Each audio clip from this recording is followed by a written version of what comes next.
Le gouvernement a rendu public l'arrêté numéro 632 par PM du 18 juillet 2023 fixant la liste des produits alimentaires de première nécessité importés soumis temporairement et au plafonnement des prix dans le cadre de la lutte contre la vie chère. Bienvenue, Madame, Monsieur, pour ce plateau spécial consacré à la nouvelle mercuriale rentrée en vigueur ce 20 juillet 2023. Pour en parler, nous recevons Annex Rodrigoni, directeur de la répression des fraudes et du contentieux à la Direction générale de la concurrence et de la consommation, ainsi que de la répression des fraudes.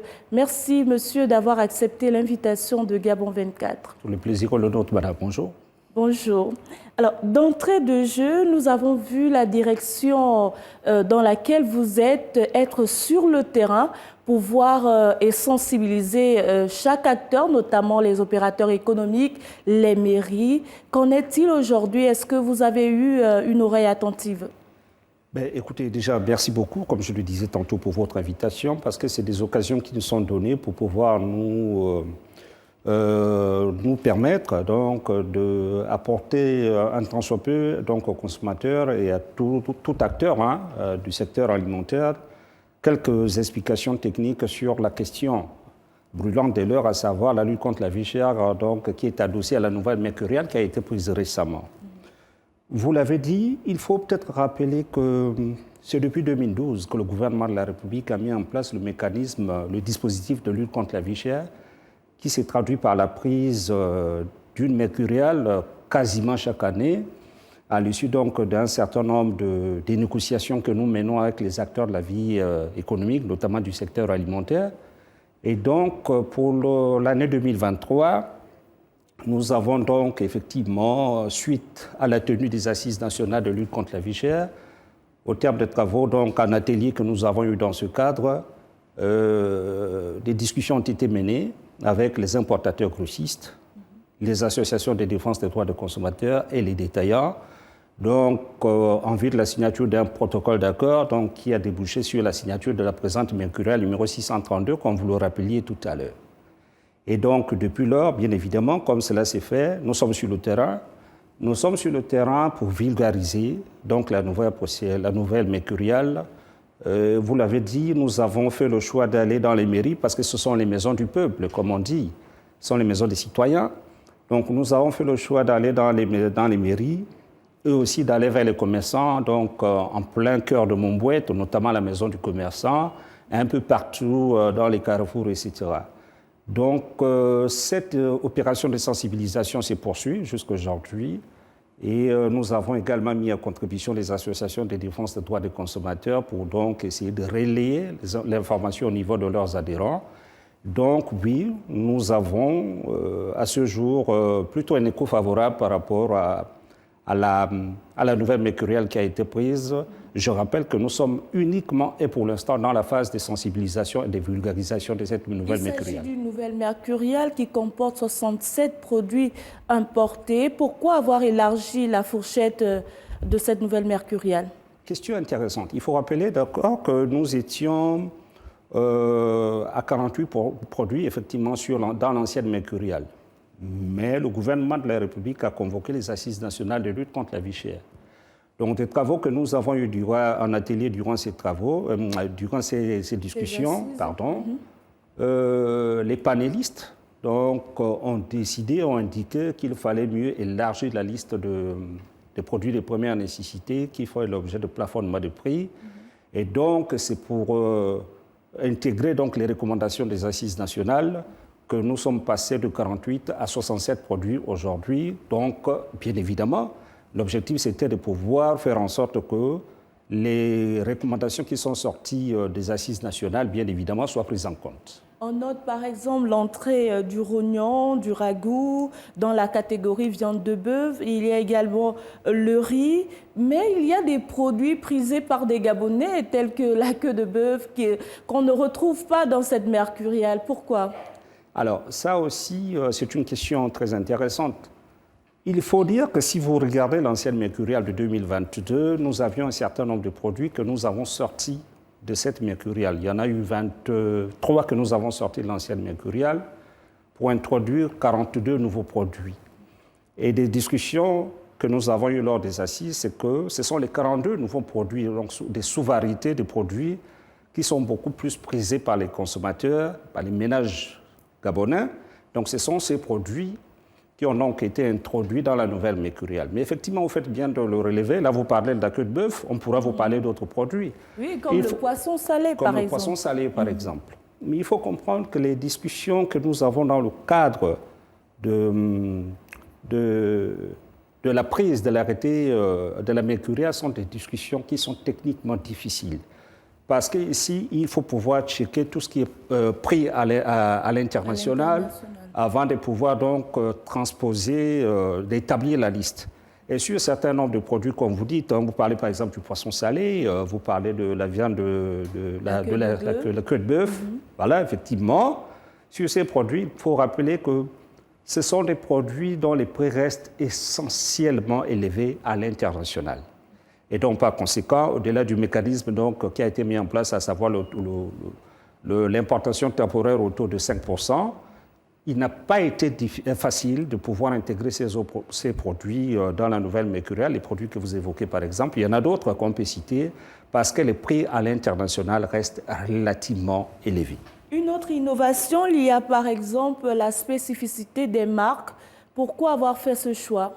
Alors ça a été un travail technique important parce que nous nous sommes aperçus dans l'ancienne mercuriale qu'il y a eu quelques difficultés lors de l'applicabilité de l'ancienne mercuriale liées au fait qu'on n'avait pas spécifié les marques parce qu'on avait pris comme référent 2 ou 3 marques, notamment en ce qui concerne les conserves de poissons et les conserves de légumes.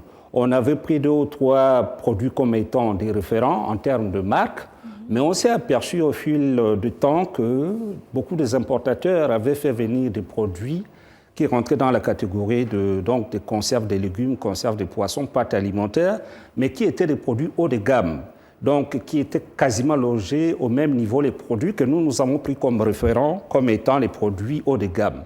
Et donc, il était donc difficile dans ce cas de faire en sorte que ces nouveaux produits importés par des importateurs soient vendus au prix inférieur par rapport au prix plafonné. Et d'ailleurs, ces importateurs ont dû introduire des recours auprès de la KVC, donc la cellule d'analyse de la prospective de la vie chère qui est logée au cabinet de Madame le ministre de l'Économie, et auprès de la DGCCRF pour que nous puissions étudier davantage la question. Donc nous pensons qu'en mettant en exergue les marques dans la nouvelle mercuriale, nous venons régler définitivement la question donc, de dénomination, de confusion par rapport à la qualité et à la multiplicité des produits sur le marché en tenant compte donc des gammes, donc notamment du haut de gamme standard, et puis voilà. Donc nous pensons que c'est important parce que ça nous permet de régler définitivement le problème de respect de prix dans ces catégories de produits, notamment. Les Gabonais sont d'accord avec vous, avec le fait que le gouvernement puisse faire des efforts pour améliorer le panier de la ménagère, mais le problème qui se pose, c'est celui du respect des prix parce que d'un commerce à un autre, on constate que chez le grossiste, c'est un prix, chez le demi-grossiste, c'est un autre prix, chez le détaillant. Et même par catégorie de détaillants, et ces derniers évoquent par exemple le coût du transport. Est-ce que vous avez pris en compte tous ces détails-là? C'est très bien. Au niveau de grossistes, demi-grossistes et détaillants, c'est tout à fait normal que les prix soient différents. D'accord? Parce que quand vous regardez l'arrêté, les prix de l'arrêté sont fixés au niveau de 3 stades. Donc, stade de gros, demi-gros et grossistes, et détaillants, pardon. Donc, ça, c'est tout à fait normal parce qu'il y a des prix de gros qui sont réglementés, prix de demi-gros et prix de détail. Donc, ça, c'est tout à fait normal. Maintenant, effectivement, le deuxième volet de votre interrogation, quand vous disiez on peut trouver chez des détaillants des prix qui soient différents. D'un quartier à un autre, par exemple. D'un quartier à un autre sur le même produit. Là aussi, ça peut être possible. Ça peut être possible au cas où les prix fixés par ces détaillants dans les différents quartiers sont inférieurs aux prix arrêtés. Ça, c'est tout à fait normal parce que les prix qui sont arrêtés, Mais parfois, les prix sont plus. C'est là où ça pose problème maintenant. C'est là où ça pose problème parce que quand les prix sont en dépassement, nous sommes face à ce qu'on appelle la pratique des prix illicites. C'est en ce moment que l'administration, effectivement, doit intervenir. Mais vous le disiez, effectivement, il y a d'un côté ces opérateurs qui ne respectent pas, peut-être pas les prix. C'est pour ça qu'avant la phase répressive, nous commençons par la phase de sensibilisation. Mais qui doit faire la police des prix? Pardon? Qui doit faire la police des prix? La police des prix, il y a deux démarches. La première démarche, c'est celle qui, on va dire, pilotée directement par l'administration dans le cadre donc, des contrôles que nous mettons en place. Parce qu'il faut vous rappeler que quand une mercuriale est mise en place, nous mettons en place également un dispositif spécifique de lutte contre donc, les prix anormalement élevés. Et ce dispositif s'est traduit par les contrôles accrus que nous faisons, la mise en place d'un grand nombre de brigades sur le terrain, donc le déploiement d'un grand nombre de brigades sur le terrain, des brigades mixtes pour le cas d'espèces, ça va être Direction générale de la concurrence et de la consommation, Direction générale du commerce, la mise en place des brigades d'alerte, la mise en place des brigades d'astreinte qui travaillent le samedi et le dimanche.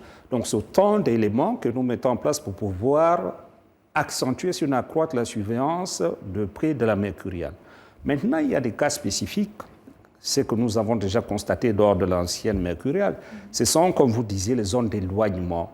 Donc, les quartiers qui sont parfois un peu difficiles d'accès à cause... Est-ce que ces commerçants ont le droit d'augmenter le prix au nom de l'éloignement? Pas du tout. Ces commerçants n'ont pas le droit et c'est le travail que nous faisons au quotidien. C'est pour ça que vous voyez dans ces zones difficiles d'accès, on va dire un peu reculées, parce que quand l'étude de la mercuriale est établie, elle est établie pour que les prix soient respectés partout. D'accord? Il n'y a pas de spécificité. Quand on a des spécificités, on les fait ressortir dans la mercuriale. Mais là, ce n'est pas le cas. Pour le cas de l'intérieur, par exemple, effectivement, ces prix à l'intérieur font l'objet de ce qu'on appelle les mercuriales provinciales, qui vont sortir incessamment, donc qui tiennent compte du coefficient d'éloignement, de la zone d'implantation, etc.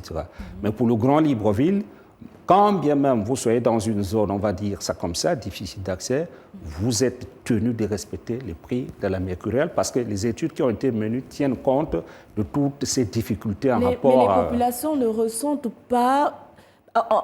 La question véritable, c'est celle-là. À quel niveau la DGCCRF peut intervenir, peut sanctionner? Alors, la DGCCRF intervient pour les sanctions, pour la répression, dès lors on a bouclé la phase de sensibilisation. D'accord? Parce que, pourquoi on fait la phase de sensibilisation? Parce qu'il y a des stocks flottants. Les stocks flottants, donc, ce sont les stocks qui sont les stocks de l'ancienne mercuriale, qui doivent être vendus au prix de l'ancienne mercuriale, qui ne peuvent peut-être pas être vendus au prix de l'actuelle mercuriale. Donc c'est pour ça que nous faisons cette phase de sensibilisation pour permettre l'écoulement des stocks flottants. Mais quand nous bouclons la phase de sensibilisation, c'est en ce moment que nous lançons des opérations de contrôle répressif. D'accord? Et c'est en ce moment que l'administration intervient. En cas de dépassement des prix, ce n'est même pas négociable.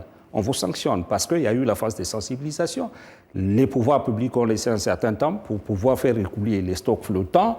Donc, à partir du moment où on passe à la phase répressive, nous sanctionnons. C'est pour ça aussi, madame, vous le disiez tout à l'heure, il faut aider l'administration parce que nous n'avons pas la prétention d'être omniprésents. C'est impossible, ça n'existe dans aucun système au monde.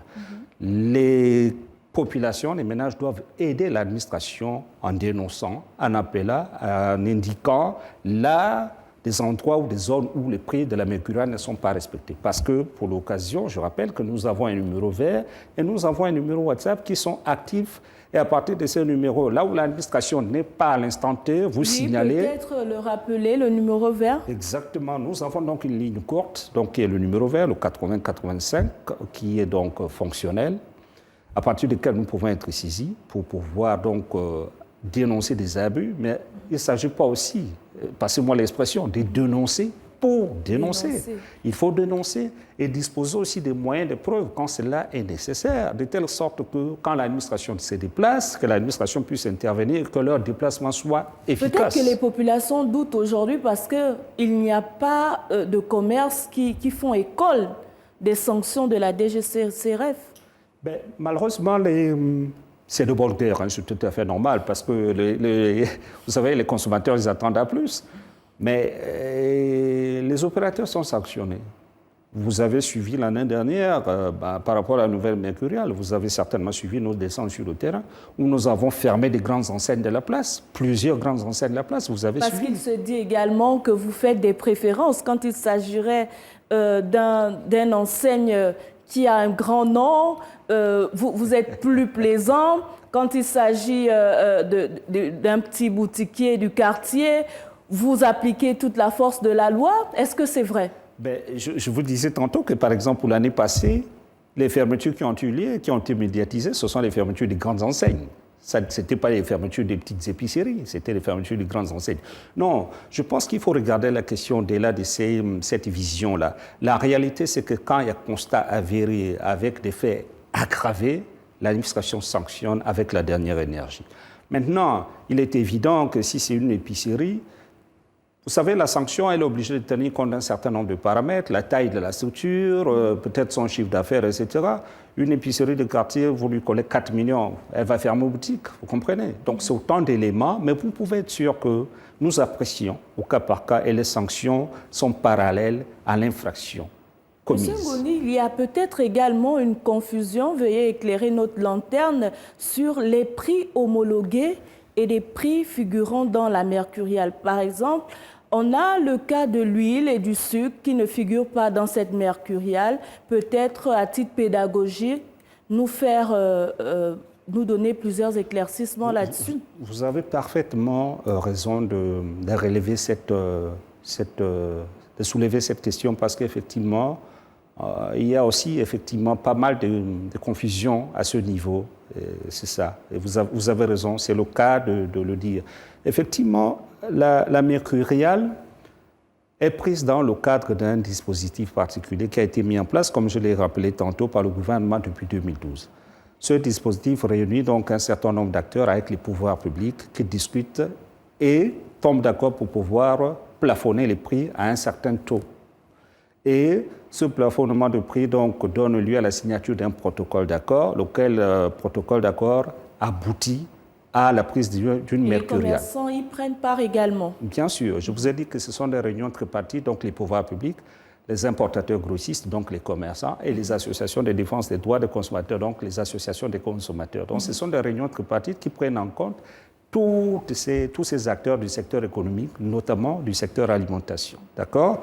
Par contre, donc, voilà un peu comment est élaborée la mercuriale dans le cadre donc, de dispositifs qui a été mis en place par le gouvernement. Ce sont des réunions tripartites. On discute, on tombe d'accord, on signe un protocole d'accord, on discute sur les taux par rapport aux exonérations accordées par l'État. Est-ce que c'est exonération 100%, 5% comme le cas actuel, exonération à l'importation? Et puis, on élabore des calculs. Je peux vous dire que ce sont des âpres discussions qui nous amènent souvent à des heures induites que vous ne pouvez pas imaginer. Maintenant, l'homologation, c'est quoi?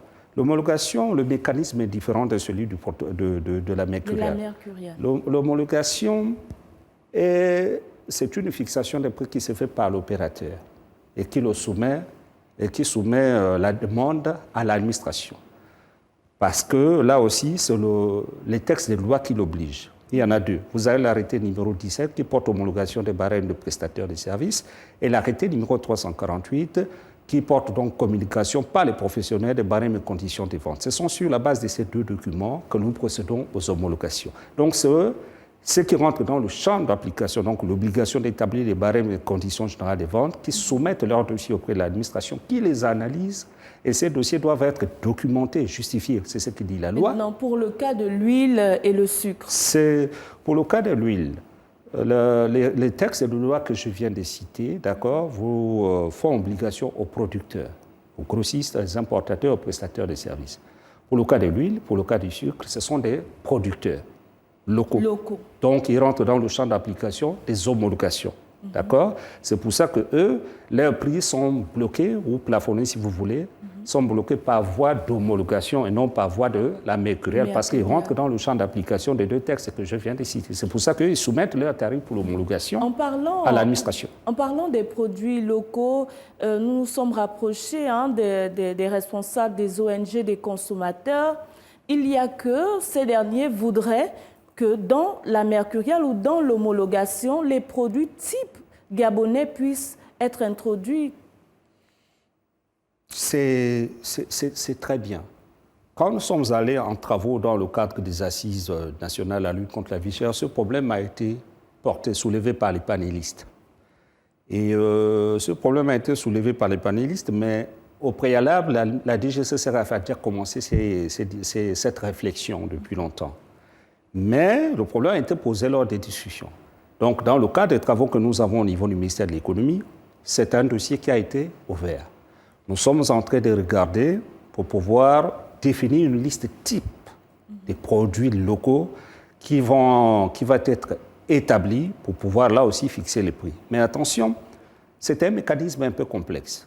Parce que autant vous prenez la nouvelle mercuriale qui concerne uniquement les produits importés de première nécessité, c'est pour ça que là-dedans, vous ne voyez pas les produits locaux, autant il faut mener la même réflexion pour les produits locaux. Dans le cas des légumes, par exemple, ils préconisent qu'un tas d'aubergines, au lieu que ça soit un tas d'aubergines, par exemple, que ça soit vendu au kilogramme. Voilà. Donc la réflexion, parce que je ne sais pas, il ne m'a pas donné de pouvoir porter à votre attention ici, alors que les travaux sont en cours, les réflexions qui y sont menées, mais en réalité, les réflexions vont dans ce sens. Nous pensons qu'il est mieux de réintroduire les balances dans la vente de produits locaux, mais encore qu'il faut aller regarder quel est le type de locaux que nous voulons voir, que nous allons retenir, quels sont les coûts d'acheminement, est-ce que c'est le prix que nous allons fixer par zone ou par marché, parce que celui qui produit à la Rambouillet, de Rambouillet jusqu'à Libreville, quels sont les coûts d'acheminement de sa banane, celui qui produit à Franceville, par exemple, en amenant par train, c'est des exemples que je prends, c'est quoi le coût? Donc il faut regarder ça pour parvenir à étudier, à définir les prix, soit par marché, soit par zone, soit par contrée, etc. Donc ce sont ces réflexions qui sont en cours. Les ONG que vous évoquez ou les associations de défense des droits des consommateurs ont porté ces observations au niveau de nos travaux à la KVC et lors des assises nationales. Les discussions sont en cours, nous restons persuadés que nous allions y arriver. C'est techniquement complexe, mais on va y arriver. Le sujet est passionnant, mais nous sommes arrivés au terme de nos discussions. 26 minutes déjà? Oui, peut-être un mot de fin. Écoutez, le mot de fin, c'est déjà remercier Gabon 24, et puis parce que vous nous donnez, comme je l'ai dit, tantôt, la possibilité de nous exprimer un temps soit peu sur la question. Ce n'est peut-être pas assez, mais c'est déjà bien. Nous restons à votre disposition. Nous voudrons rappeler aux consommateurs la nécessité d'accompagner l'administration dans ce combat qui est le combat de tous, savoir la lutte contre la vie chère. C'est pour ça que nous pensons que chacun doit jouer sa partition, aussi bien personne morale que physique, jouer sa partition dans ce combat de lutte contre la vie chère, de telle sorte que vous puissiez donc, que les consommateurs puissent aider l'administration à faire respecter les prix de la mercuriale. Nous nous battons pour ça.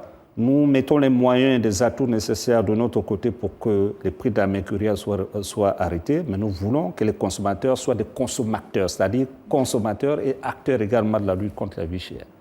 Les numéros 80-85 lignes courtes est disponible. Au numéro WhatsApp de la DGCCRF 061 000 193 disponible. Vous pouvez donc contacter l'administration à travers ces deux numéros pour pouvoir faire état des situations de manquement à la réglementation que vous pourriez constater. Merci, madame. Merci, monsieur Annex Rodingoni. Je rappelle que vous êtes directeur de la répression des fraudes et du contentieux à la Direction générale de la concurrence et de la consommation, ainsi que la répression des fraudes. Merci d'avoir accepté l'invitation de Gabon 24. Merci à vous, chers téléspectateurs, de nous avoir suivis avec autant d'attention. Nous avons évoqué la nouvelle mercuriale tout au long de ce plateau spécial. Portez-vous bien. À bientôt.